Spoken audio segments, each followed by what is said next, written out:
Hey everyone, welcome to another episode of Renton Reflects. You know how there are those films in which some professional film critics may label as too commercial? Well, this movie is one of those cases in which it goes beyond being possibly labeled as just a commercial. I mean, it is really something else. The story takes place in a supermarket called Marketropolis.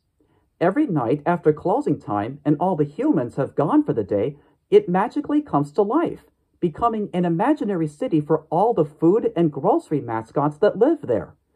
Mrs. Butterworth, Mr. Clean, Twinkie the Kid, Charlie the Star-Kissed Tuna Fish, the Pickle Stork, you name it.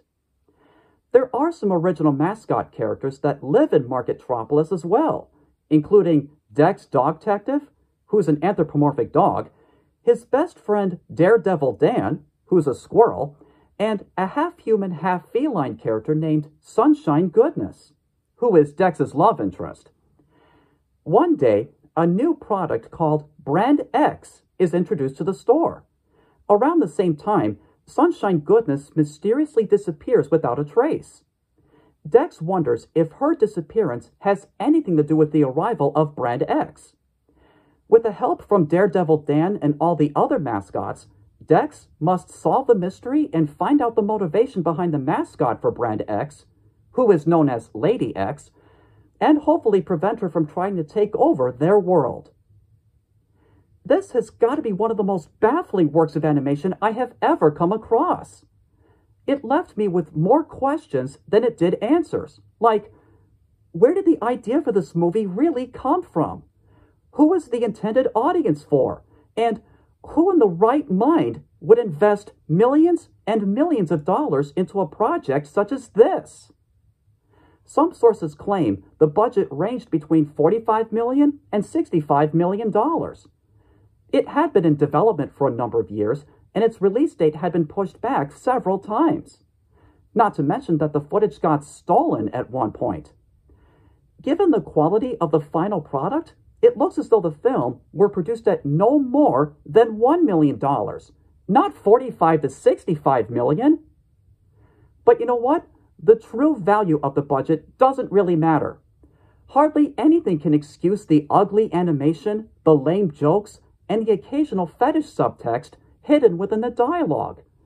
It barely uses all the food and grocery mascots to their full potential, which is kind of false advertising right there. This is the kind of film that makes the mockbuster animated films produced by Video Brinquedo look like masterpieces.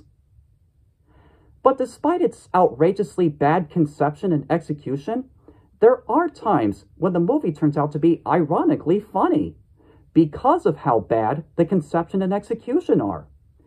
Take, for example, how a few of the characters look, talk, and move. It's so bizarre to witness that it turns out to be humorous for all the wrong reasons. The same thing could be said for the horrible food and grocery puns. I'll never forget this one line in which Dex says, "Frankly, my dear, I don't give a spam."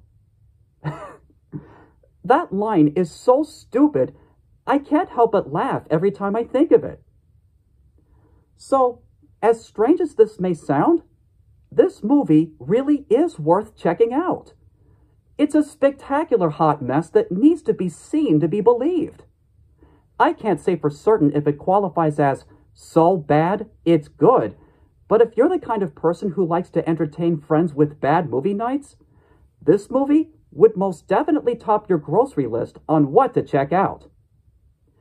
If I were to rate the film on a scale between 1 and 10, I'd give it a 1.5. It may be awful, but it's also an absolute marvel at what it has to offer in terms of its badness. Thus concludes my review. Thanks for watching, and I'll see you next time.